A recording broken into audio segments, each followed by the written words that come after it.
Tere, head Karmeni kabineti vaatajad. Nüüd vist võib tõesti öelda, et suvi on kätte jõudnud, me oleme seda päris pikalt oodanud ja täna tahamegi rääkida natuke sellest, mismoodi suvi võib mõjutada meie tervist. Olen siia kutsunud Põhja-Eesti Regionaalhaigla EMO juhataja, doktor Marit Märki. Tere, Marit! Tere! Kuidas siis on olukord üldse EMO-s suvel? Kas on kiire aeg suvel või on EMO-s ka puhkamine, nii nagu inimesed ju lähevad puhkusele, kas siis EMO saab ka puhata? Jah, paraku see nii ei ole, et EMO arstid saaksid puhata või kogu EMO meeskond, et suvi on meil väga tihe. Töötajad on 24/7 valmisolekus patsiente teenindama ja suvekuudel on meil ikkagi regionaalhaigla EMO-s pöördumiste arv ööpäevas keskmiselt 250 patsienti, et kui talvisel ajal me võime piirduda sellise 200 patsiendiga ööpäevas, siis suvi tõesti on väga intensiivne. Ja samamoodi suureneb ka kiirabi hospitaliseeritud patsientide pöördumiste arv, nii et sisuliselt mõlemas tsoonis, nii kiirabitsoonis kui rohelises tsoonis on väga palju patsiente, kes vajavad siis abi. Aga mis need peamised mured on, et nagu üldises plaanis ja kas pöördujaid on, kas see kuidagi ka ütleme nädalapäeva või kellaaja suhtes kuidagi, kas see ka mõjutab, et suvel ju inimesed on puhkavad, et kui muidu EMO-s on hästi tihedad päevad, tihti on reeded, võib-olla ka esmaspäevad, et kas suvel on see teistmoodi? No suvel tõesti inimesed puhkavad, päevad on pikemad, väga palju suursündmusi on, spordivõistluseid on, inimesed saavad nädalavahetusteks, pikkadeks nädalavahetusteks kokku. Eks seal on ka sellist alkoholi tarvitamist ja eks siis ka sealt tulenevalt on nii-öelda muid traumaga lõppavaid sündmusi, mille pärast patsiendid siis jõuavad meile EMO-sse ja need sündmused paraku tihtipeale on väga tõsised. Et kui joobes seisundis, näiteks siin jaanipäev on tulemas ja tõesti minnakse rooli ja ületatakse kiirust ja see päädib ikkagi suure autoavariiga ja kui seal on ka rohkem patsient või rohkem inimesi auto peal kaassõitjaid, siis võib juhtuda ka, et võib 4-5 punase trauma patsienti jõuda erakorralise meditsiini osakonda, kes siis vajavad kohest traumameeskonna lähenemist. Mis asi see punane trauma on? Punane trauma on selline traumaliik, mille puhul on siis meil ette antud kriteeriumid. See on siis suurel kiirusel autoõnnetusel tekkinud liiklusõnnetused, on kõrgelt kukkumised, läbivad noavigastused, tömpnoavigastused, tõukarattaõnnetused, kus siis me eeldame, et on vaja traumameeskonna sekkumist ja on vaja siis ATLS siis treeningu läbinud töötajate poolset panust. See tähendab, et inimene on eluohtlikus seisundis ja te annate oma kõige tipptasemel meeskonna panete tööle ja kõige tipptasemel varustuse. Absoluutselt jah, et sinna on kiirabibrigaadidele siis eelnevalt teavitus tehtud, nendel on need protokollid ees, nad teevad juba regionaalhaiglasse eelteavituse, et selline patsient on saabumas, meie meeskond on valmisolekus, samamoodi me kutsume siis ka kohale ortopeedi ja kirurgi, et koheselt siis sellele patsiendile abi anda, teostatakse esmane hindamine, kohene kompuutertomograafia uuring ja vajadusel liigub see patsient intensiivravisaalist otse siis operatsioonituppa, sõltub siis sellest traumaliigist ja mehhanismist, et mida on vaja opereerida. Ja no punane trauma ongi siis selline trauma, mida me tihti ka näeme nendes seriaalides, mis on arstiseriaalid EMO-des. Aga praktikas tuleb ju EMO-sse päris sageli ka neid teisi, kes võiksid hoopis minna apteeki või helistada 1220 perearsti nõuandetelefonile või oma perearsti keskusesse. Et kuidas nendega on EMO-s? Et kas nende hulk suvel väheneb, suureneb või kuidas see senine kogemus on ja kuidas üldse nüüd me ju muutsime ka seda EMO töökorda, et põhimõtteliselt on võimalus sellised inimesed tagasi saada, kes just ei vaja, no ütleme niimoodi, et mitte kõik niinimetatud rohelised patsiendid, aga need, kes siis ilmselgelt ei vaja kiiret abi, et need samad punase trauma, aga võib-olla ka oranžid, kollased, kõik teised, kes on natuke vähem keerulises olukorras, aga ikkagi ohtlikus olukorras, et nemad saaksid kiiremat abi, et kuidas sellega on? Kui me räägime traumapatsientidest, siis jah, suvekuudel tegelikult neid patsiente on rohkem, ka rohelises tsoonis tullakse selliselt kergelt välja väänatud hüppeliigesega või on kuskile kukutud randme peale või küünarliigese peale, kus tegelikult me ei tuvasta luumurdu. Aga üldiselt ikkagi nii, et kui see patsient on EMO-sse jõudnud ja me kliiniliselt kahtlustame, et seal taga võib luumurd olla, et siis me ikkagi teostame selle röntgenpildi.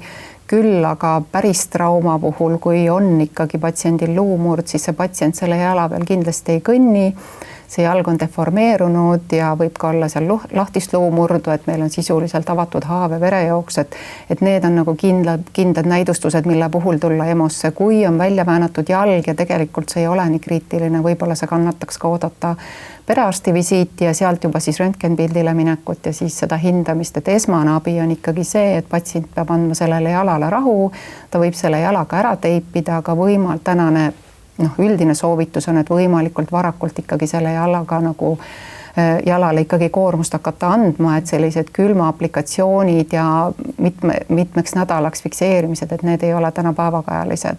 Küll aga keda me näeme, on siis sellised krooniliste liigeskulumisega patsiendid, näiteks põlveliiges, et võib-olla on seal varasemalt olnud mingi trauma olnud, on ta korraks aastaid tagasi paistes olnud see põlv ja valutanud, siis on ära ise paranenud ja nüüd võib-olla jälle natuke tegi viga juurde ja siis nad on meil erakorralise meditsiini osakonnas, et võib-olla see on see patsientuur, keda me võiksime vaikselt ikkagi suunata tagasi juba sealt triaaži tasemelt, et me ei kahtlusta seal luumurdu, kui ei ole sellise traumamehhanismi sellist, millest me eeldame, et on selline tõsine luumurd, mille pärast me peame kiiresti sekkuma, sest et erakorralise meditsiini osakonnas me ei tee MRT uuringut ehk siis seda kõige peenemat uuringut, mis täpsustab siis seda, et kas põlv ja liigesesisesed sidemed on katkenud. Ja et suvel vist on päris palju ikkagi, kuigi meile tundub, et on olemas külmetushaigused, siis suvel on ikkagi ka neid viirushaigusi päris palju, köhasid ja nohusid ja kuidas nendega on? Neid on neid kurguvalusid ja kõrvavalusid, pigem võib-olla selle ujumisega seotud, et väliskuulmekäigu põletikku, et seal on tõesti see, et peab ikkagi üle vaatama, millega on tegemist ja tõesti see patsient vajab ravi. Kas seda just erakorralise meditsiini osakonnast peab tegema, see on teine küsimus. Seda saab siis triaažiõde otsustada, kui vaja? Aga pigem võib-olla on sellised kõhuviirused, võib-olla ka toidumürgistused, need, mida suvel on rohkem, et lapsed on laagrites, võib-olla see kätehügieen või üleüldse hügieen ei ole seal piisavalt hea. Et neid, nagu me näeme, rohkem levimas ja ikka kõik see, mis puudutab aiatöid, ekstreemsporti, kõik see tegelikult jõuab ikkagi sinna EMO-sse nii seljavalude või muude lihaste luude valudega, et see valu on põhiline põhjus, mis toob patsiendi üldse erakorralise meditsiini osakonda. Ja see on ka väga aktsepteeritav, sest patsient ei tea, mis selle just ja see esmane nõustamine triaažiõe poolt võikski olla üks nurgakivi, kus me saame siis tegelikult selle otsuse teha, et see patsiendi rahustada, nõustada ja suunatada ei ole vaja EMO tingimata. Eks inimene ongi mures, et see on täiesti arusaadav, et võib-olla kõigepealt tasub helistada 1220 ja kui siis seal öeldakse, et ma ei saa telefoni teel piisavalt nõustada, et siis EMO-s triaažiõde võib tõesti üle vaadata. Aga mul on üks küsimus, üks selline nüüd konkreetsem küsimus, et me siin neid samu probleeme saame ka hiljem kirjeldada, aga kuidas ikkagi siis nende puukidega on, kas te puuke eemaldate EMO-s ja kui te eemaldate siis või ühesõnaga, kuidas on puukidega? Jah, kui ma võtan nüüd eelmise aasta statistika välja, siis tõesti meil oli puukidega pöördumisi, vähemalt need, mis on dokumenteeritud nagu esmase põhjusena, miks EMO-sse on pöördutud, et võib-olla on ta tulnud ka mõne muu põhjusega ja seal hulgas on tal puuk olnud, mis ei ole meil praegu statistilises arvestuses, siis neid oli eelmine aasta siis 200 tükki. Ehk see number on selline võib-olla EMO vaadates ja meie töökoormust vaadates mitte nii suur. Üks tööpäev. Aga nad tulevad kuidagi lainetena, et jah, kõige tihedamad kuud on siis juuni, juuli, august, aga nii nagu praegu on, et isegi maikuus on meil esmased pöördumised olnud. Et me oleme läinud siis 1. aprillist regionaalhaiglas siis sellele teele, et puugi eemaldamine on regionaalhaiglas tasuline teenus. Mis ta maksab? Ta maksab 50 €. no vot, aga siin mina soovitan regionaalhaiglal ikkagi hinnakiri üle vaadata, sellepärast et ma tean, et loomakliinikus maksab puugi eemaldamine, ühe puugi eemaldamine üle 90 € ja kui ma mõtlen oma Pontu peale, siis enne kui me jõudsime talle panna selle nii-öelda puugi rohu, enne seda ikkagi me eemaldasime neid 5 kaupa, nii et võib-olla Pontu tõttu oleks loomakliinik saanud päris hea kasumi, aga me eemaldasime ise, et kas inimene peaks ka endale ise eemaldama?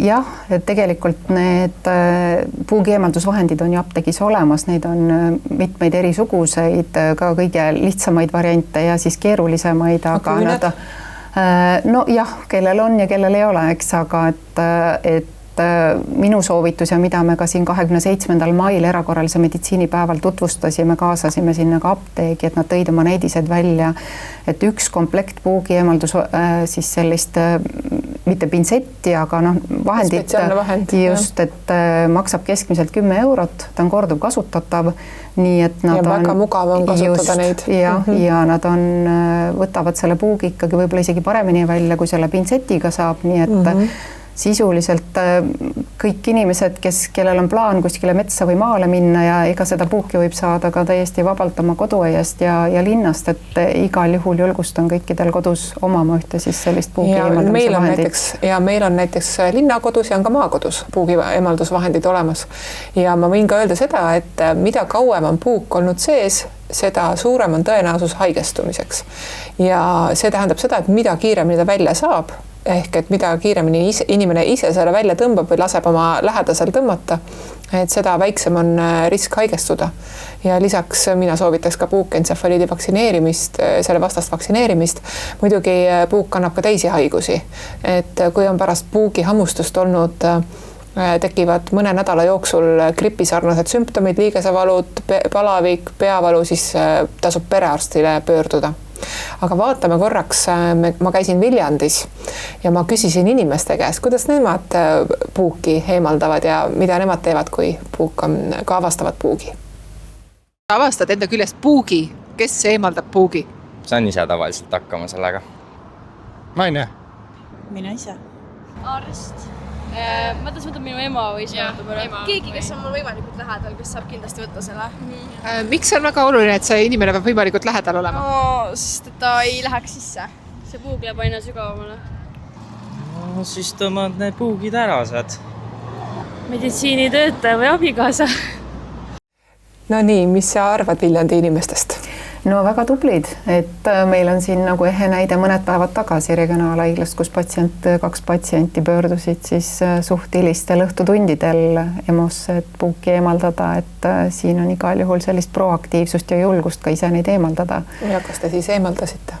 Jah, me eemaldasime, aga pidid paraku ootama, sest et koormus ülekoor. Raha maksid? Jah. Maksid rahaga. Nad ei olnud vist väga rõõmsad selle arve üle. Ei oska kommenteerida. Jah. No nii, aga me lähme edasi erinevate selliste olukordadega, mida sa oled juba natukene kirjeldanud, maininud, aga vaatame nagu veidi täpsemalt sisse. Need samad juba mainitud joobes juhtide poolt põhjustatud liiklustraumad. Mis siis juhtub nende inimestega? Oletame, et nad jõuavad kiirabiga EMO-sse, et mis edasi saab? Jah, et see nüüd sõltub väga sellest traumamehhanismist, et reeglina joobes juht saab ise ikkagi kannatada, sõltub, kui me räägime siis sõiduautost ja põhiline ikkagi on see kiiruse ületamine, et need traumad võivad olla erinevad, võivad olla siis nii-öelda kesknärvisüsteemi kahjustusega ehk siis peatraumad, võivad olla rindkere kui ka sisemised verejooksud, nii et sõltub siis sellest mehhanismist, kuidas see nii-öelda avarii on tekkinud, kas auto on rullunud ülekatus, et seal on nagu mitmeid olulisi komponente, millest siis tegelikult me saame järeldada, mis need vigastused päriselt on. Et teekond on väga kiire, meeskond viib patsiendi koheselt siis ka kompuutertomograafia uuringule, et see on nii-öelda traumarežiimis uuring, mille järgselt siis meil siis selgub, millega on tegemist ja kui kiire on siis selle operatsioonisaali liikumisega. Ühesõnaga tegelikult kohe ei ole need vigastused alati näha, et nad võivad olla varjatud ja isegi kui arstid on juba üle vaadanud ja kõik mõõtnud erinevaid näitajaid, siis alati ei pruugi olla aru saada, milline elund või kude on saanud väga ohtlikult kahjustada ja päris alguses tihti ei ole ka võimalik öelda, kas kas see vigastus on püsiv või ei ole püsiv, et siis see selgub uuringute käigus. Aga kui juba arstid ei tea, et mida siis need inimesed peavad tegema, kus näiteks kõrvalt on, kes pealt näevad seda trauma tekki, et no ma ei tea, liiklusavariid näiteks, või on ise lausa osalised, et kuidas siis käituda, et tegelikult ju hästi oluline on see, mida need kõrvalseisjad teevad. No eks kõigepealt tuleb ikkagi selle inimese ohutust hinnata, et kas on turvaline ja kui inimene ei oska seal sekkuda, siis ei tasu kiirustada, aga kui on põlenguoht, siis ikkagi püüda see patsient sealt autost välja saada, aga see, et me ei tea, mis vigastused tal on, siis seab selle nii-öelda pealtnägija suurte riskide et pigem on see, et oodata ikkagi ära professionaalne meeskond, kes siis neid otsuseid teeb. Ja aga kui on näha mõni vigastus? Kui on sellised võimalused näiteks kuti peale panna ja verejooksu peatada, siis igal juhul neid meetmeid tuleb rakendada ja erakorralise meditsiini päeval tegelikult me ka nendele külastajatele seda tutvustasime, et julgustan seda oskust omandama. Ja üks on see oskus, aga teine asi on see, et näiteks kui inimesel ikkagi on see julgus, paljud inimesed ütlevad, nad ei julge üldse midagi teha. Et äkki ma teen asja halvemaks. Aga ma arvan, et on üks asi, mida saab alati teha, helistada häirekeskusse ja võib-olla siis häirekeskus saab juhendada. Et noh, kas või see sama verejooks, et verejooks tuleb kinni suruda, aga need riskid, noh, kummikindaid oleks vaja, eks ju, et tegelikult paljaste kätega tõepoolest ei ole õige lähedane. Ja no isegi lähedasel alati me ei tea, kas ta ei pruugi oma diagnoose öelda. Et ses mõttes ja noh, lähedase puhul me muidugi ka ise võib-olla käitume teistmoodi, et see on ka keeruline. Aga on erinevaid muid tegevusi veel, käiakse ujumas, hüpatakse vette ja vahel hüpatakse päris kehvasti või teinekord noh, ka ei kontrollida. Ma mäletan, kui mina olin selline teismeline, siis televiisoris oli reklaam, et ära hüppa vette tundmatus kohas. Et kas tänapäeval inimesed teavad, et seda ei peaks tegema või kuidas sellega lood on? Ma arvan, et inimesed teavad, et see on ohtlik, aga paraku jah, nii nagu on, et on sellised piknikud ja suvised olemised ja on meeleolu ülev ja võib-olla on seal alkohol seal juures, et siis tõesti ei kontrollita ja eks selles mõttes Eesti mees on ikka selline, et ta tahab näidata, et ta oskab kõike ja et ei ole mitte ainult tantsulõvi. Ja just, et neid juhtumeid on, numbrid ma öelda praegu ei oska aasta lõikes, aga selliseid noh, teadaolevalt näiteks noh, joobes ujuma minekuid ja uppumisi, et seda on ikkagi olnud siin haiglaeelses etapis ikkagi mitmeid nii Harkujärves kui Männikul, et need on ka meediasse jõudnud. Aga kui nüüd, kas see selline nagu olen võtnud 1 või 2 õlut, no võib-olla 3, kas selline kerges joobes ujuma minek on ka ohtlik? Tegelikult inimene justkui käitub normaalselt, nagu ei olegi midagi. Ja, no selles mõttes, et ega vette minek ei ole keelatud, aga küsimus on, et seda kunagi ei tohi teha üksinda ja see on see, mida mina näiteks Ameerika Ühendriikidest julgen kaasa tuua ja alguses tundus see kummastav, aga seal näiteks ei lubatagi siis sisebasseinis ka üksinda vees olla, et alati peab olema ikkagi see lifeguard seal kõrval. Et see on ka julge soovitus, et alati ja varvata ka oma sõpra, kui ta on ikka liiga purjus, et siis ei tasu minna. Ma olen kuulnud ka seda, et kerges alkoholijoobes on kergem tekkima selline vertigo või selline tugev pearinglus ja inimesel kaob ära orienteerumisvõime. Et ta ei pruugi üldse aru saada, kus pool on veepind, näiteks kui ta läheb üle nii vee alla. Et eks noh, neid olukordi on erinevaid, aga sellise ütleme, kui on ka kena mõnus lõkkaõhtu, väike chill ja grill, nagu öeldakse, mis veel on sellised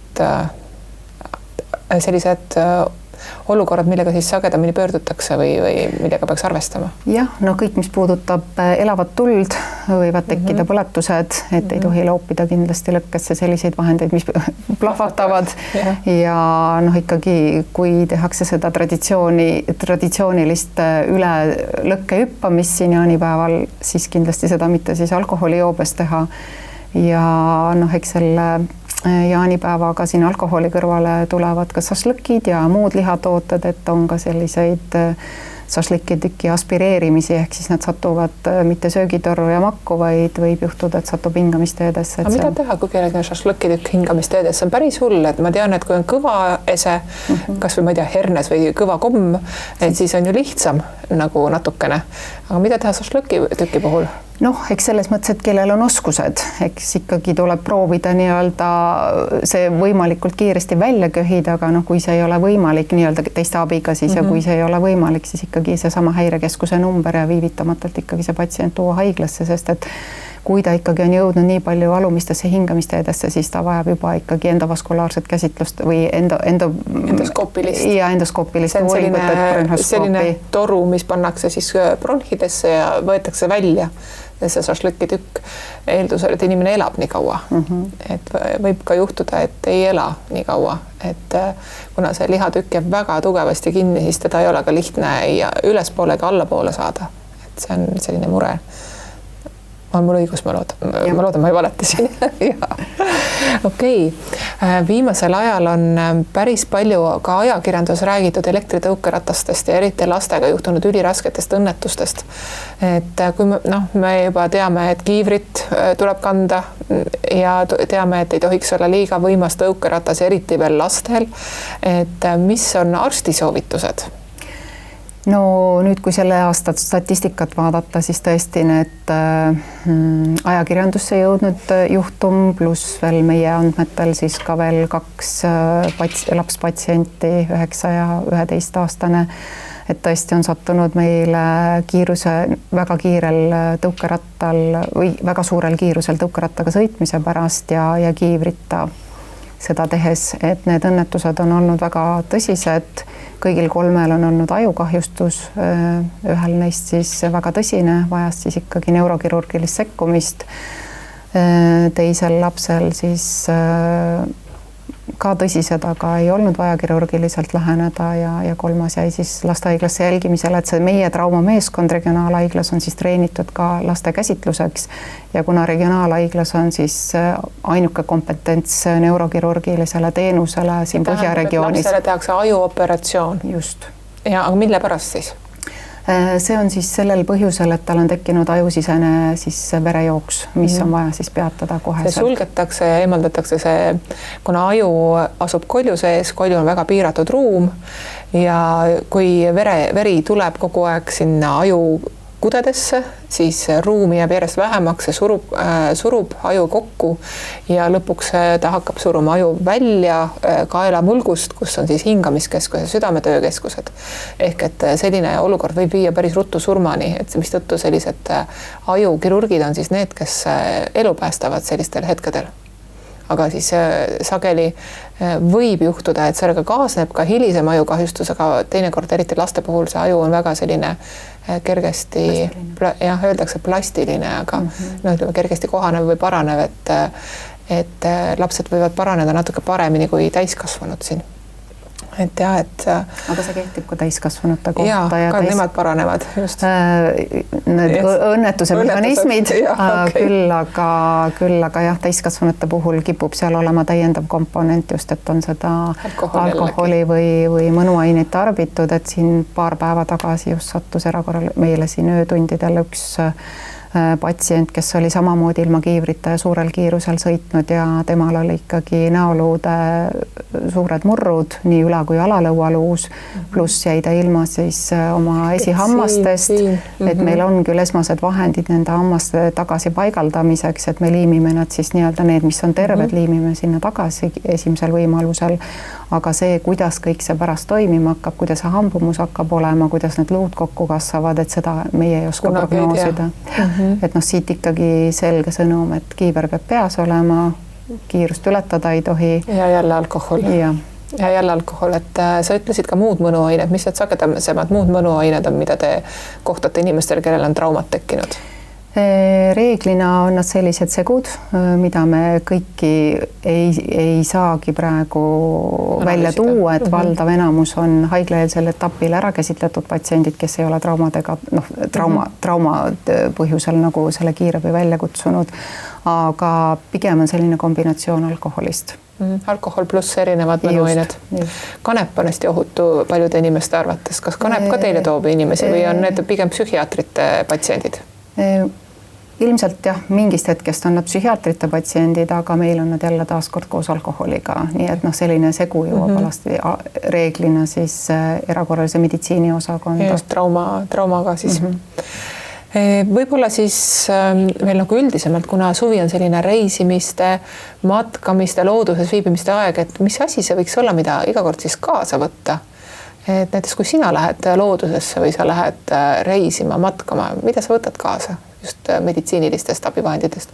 Kas sul on kõik lahased kaasas ja ma ei tea, 3 nurkrätikut, kummikindad või on sul mingi muu varustus? No üldiselt kõige lihtlabasem on ikka plaaster ja mingi väike puhastusvahend, et kui reeglina on see, et ikka tekib selline nahavigastus, et kui me räägime juba sellisest kukkumisest ja luumurrust, siis ma arvan, et metsalt võib-olla leiab mõne sellise sirgema oksa, millega siis käsi näiteks ära lahastada kuidagimoodi mingi riide. Välja saada. Just, ja siis välja saada, et kõige suurem ongi see valusündroom, kui see käsi ei ole fikseeritud, et see annab sellele osale. Aga kui on jalaluumurd, kas siis tasub ka panna kohe lahasesse või on seal omad riskid? Nõus jah, et see sõltubki kõik sellest, et kas keegi saab siis selle või kas saadakse see patsient kuidagi metsast välja tuua või on siis mõistlikum ikkagi ära oodata, kui siis see brigaad sinna kohale jõuab, et see sõltub väga palju asjaoludest ja ma arvan, et Häirekeskus võiks olla siin hea tugi just selles osas, et neid otsuseid teha. Ja aga kui sa lähed näiteks üldse välismaale kuhugi, kus võib-olla ei ole see abi nii iseenesest mõistetav, et me tihti ei oska, me läheme, ma ei tea, mõnda kuurorti või kuhugi, me ei oska isegi aimata, et kohalik arstiabi ei ole see, mis siin Eestis on ja me ei pruugi üldse nagu niivõrd head tuge saada, mis see siis on, mida sina kaasa võtaksid või soovitaksid kaasa võtta? No kõige põhilisem on need kõige lihtlabasemad ravimid, mis võiks kodus olemas olla, on see peavalu ja palaviku alandaja või siis tõesti seedetrakti jah, et kas mõned probiootikumid, kui me läheme siis sinna kuskile lõunapoolsematesse osariikidesse, aga selline primaarne asi võiks olla just seetõttu kaasas, et sa ei peaks ka ise tormama kohe seda apteeki otsima ja apteegist ostma, sest et võib-olla need preparaadid, mida nemad pakuvad, ei ole nagu analoogsed, millega sa oled siis kohalik või Eestis harjunud. Küll aga jah, et on riike, kui me räägime Aasia riikidest, et siis ka öeldakse, et kui seal ikkagi saad ühe kõhuviiruse, et siis tasub pigem sealt apteegist midagi võtta, kui enda koduste. Seal on omad soovitused. Just, jah, et ma selle koha pealt väga kaasa rääkida ei oska, aga kõik see, mis kodune esmaabi võiks olemas olla igas peres, et see võiks olla siis ka väiksel kujul kaasas reisimisel. Minul on kodus selline reisiasjade sahtel, kuna ma töö tõttu pean ka reisima, siis mul on selline pisikene väike kosmeetikakott, kus ma olen sees ravimid ja ma isegi mõtlen, ma alati võtan ta kaasa. Kui tõesti mõni ravim saab otsa, siis ma täiendan seda. Ja ma võib-olla soovitaks veel seda, et kui minna reisima, siis kindlasti käia läbi reisimeditsiini kabinetist või perearsti juurest, et võib-olla mõni vaktsiin, mis tasub ära teha ja on sellised vaktsiinid, mis mõjuvad ka kogu eluks, näiteks A-hepatiit, väga levinud ka seedetrakti nakkuste põhjustaja, maksapõletiku põhjustaja ja ta 2 süsti aastase vahega annab kogu eluks tegelikult vähemalt mingil määral kaitse. Igatahes aitäh, Marit, sulle, et sa tulid. Aitäh kutsumast. Ja igatahes ma loodan, et ma ei pea kohtuma sinuga EMO-s patsiendina, aga samas ma olen kindel, et kui ma peaksin kohtuma, siis erinevad Eesti EMO-d on väga professionaalsed aitama. Aga enne, kui on kahtlusi, kas minna või mitte minna, siis mina soovitan küll 1220 helistada või rääkida oma perearstiga ja 1220 on ööpäevaringne ja nädalavahetustel ka olemas. Ja siis sealt aidatakse hinnata, kas on vaja üliprofessionaalset erakorralist abi või piisab ka üliprofessionaalsest vähem erakorralisest abist. Aga nüüd mõned inimeste küsimused, mis on tulnud. Ma loen ette küsimuse ja siis vastan. Kas kuumarabandus ja päikesepiste on sama asi? Millised võivad olla pikaajalised kahjud ja kuidas nendega toime tulla? Põhimõtteliselt on need üks ja see sama asi. Tegemist on kuumuse mõjuga inimese üldisele organismile. Sümptomid võivad olla peavalu, iiveldus, üldine halb enesetunne kuni teadvuse häireteni ja krampideni ja tegelikult inimene võib kuumarabanduse tõttu ka surra. Kuigi kuumarabanduse toimiv põhjus on kuumus, siis kindlasti ei hakata seda inimest jahutama niimoodi, et me kallame talle vett peale või midagi sellist. Inimene tuleb viia jahedasse, tuleb selle kuumuse käest ära viia, päikese käest varju, kuhu iganes. Ja anda talle, kui ta on teadvusel, siis anda talle jahedat jooki juua. Kui on teadvuse häired või kui ta on väga halb olla, siis kindlasti helistada 112 ja uurida, mida on vaja teha. Järgmine küsimus. Laps kukkus mänguväljakul või batuudil. Kuidas aru saada, kas piisab kodusest jälgimisest või peab EMO-sse minema? No laste puhul on mitmed erinevad vigastused, et selline batuudi vigastus on võib-olla üks kõige kummalisemaid vigastusi, seal on väga raske öelda, et mis siis nüüd täpselt on juhtunud, et kuna lapsed hüppavad ühes suunas, teises suunas ja teinekord võib tõesti tekkida luumurdusid ja need võivad olla ebatüüpilised luumurrud, arstide jaoks ebatüüpilised. Seetõttu tõesti lapsed peaksid batuudil hüppama üksinda, isegi suured lapsed, kes juba kontrollivad oma keha paremini. Batuut on ikkagi ühele lapsele korraga. Ja kas peaks minema EMO-sse, seda peab vaatama lapse seisundi pealt. Kui laps põhjendamatult kaua nutab või on tõesti väga valus kuskilt, kindlasti tasub jällegi, kui ise ei oska hinnata, helistada 1220 ja küsida, kui on aga nähtavad deformatsioonid, nähtav ohtlik, ma ei tea, hingamishäire või mingi muu häire, siis kindlasti juba rääkida kiirabiga. Kui laps või täiskasvanu saab herilase või mesilase käest nõelata, siis mida jälgida, millal võib tekkida ohtlik allergiline reaktsioon ja mida teha?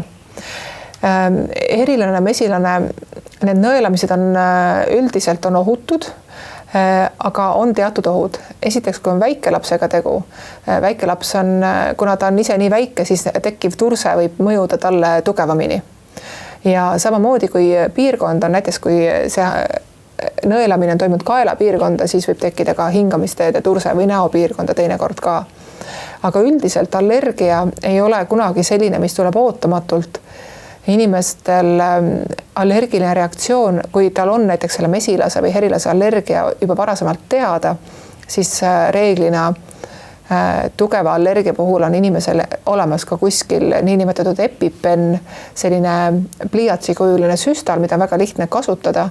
Soovitan vaadata YouTube'ist või kuskilt videot, need on kõik olemas ja siis tuleb kiiresti leida see süstal ja seda inimest süstida. Ja see ei ole isegi tavaline süstimine, pannakse lihtsalt pliiats vastu. Et seetõttu seda suudab teha ka inimene, kes muidu süstida ei oska või kes ka kardab süstimist. Aga jah, ma ütlengi seda, et sellised ohtlikud reaktsioonid reeglina on varasemalt teada, et need ei ole kunagi niimoodi, et kuidagi ilma varasemate sümptomiteta tekib eluohtlik allergiline reaktsioon. Ja allergiate puhul on veel iseloomulik see, just selliste, neid nimetatakse anafülaktilised reaktsioonid, et nad lähevad kogu aeg tugevamaks. Kui on olnud nõrk anafülaktiline reaktsioon, siis ta läheb tugevamaks järgmisel korral, mis tõttu tõesti EpiPen peab olema varuks, kui on teada, et on allergia. Mida teha, kui grillides või lõket tehes saadakse põletus? Kas külm vesi, jääkreem või midagi muud? Kõige lihtsam on külm vesi. 10 minutit, voolav külm vesi, kõige parem. Olete veekogu lähedal käsi või jäse vette ja nii edasi. Muidugi kõik sõltub ka sellest, kui suur see põletuspiirkond on. Kui ta on selline, ütleme, 1-2 käelaba suurune maksimaalselt, siis kehtib see külma vee jutt. Aga kui on juba läheb suuremaks, ütleme selline 3-4 käelaba suurust, siis peaks helistama 112. Külmakotti ei panda põletusele üldiselt. Kui inimene saab päikesepõletuse, millal on see lihtsalt ebamugav ja millal juba terviserisk? Kõik päikesepõletused on terviserisk ja suurendavad nahavähiriski. Mida sügavam põletus, seda suurem nahavähirisk. Seetõttu ka punetus on esimese astme põletus ja seetõttu ma väga ei soovita lihtsalt päevitamise eesmärgil minna ei randa ega kuhugi mujale. Et tuleb kasutada päikesekreemi ja hoida ennast ikkagi sellise väga ohtliku ja väga kehva haiguse eest, nagu seda on nahavähk. Päikesepõletus võib olla ka selline, mis annab villid või isegi halvematel juhtudel võib tekitada kudede jääva kahjustuse. Et eks siis tuleb teda ravida nii nagu tavalist põletust. Päikesepõletusele ei soovita peale panna hapukoort. Hapukoor on hea rasvane, see isoleerib kuumuse, et tuleb kasutada nii nagu iga muu põletuse puhul on põletuskeelid on olemas apteegis, aga kindlasti aitab ka külmaveega jahutamine. Põletuskeeli on lihtsalt väga palju mugavam kasutada, kui pidevalt voolava vee all olla. Aga mina tänan kõiki, kes te kuulasite, vaatasite. Ma loodan, et teil oli sama huvitav, kui oli minul Maritiga vestelda ja järgmised korrad tulevad jälle. Ootan ikka uusi mõtteid, uusi küsimusi. saate siis jälgida nii YouTube'ist kui ka Spotify'st. Aitäh kõigile kuulajale, vaatajale ja kohtumiseni!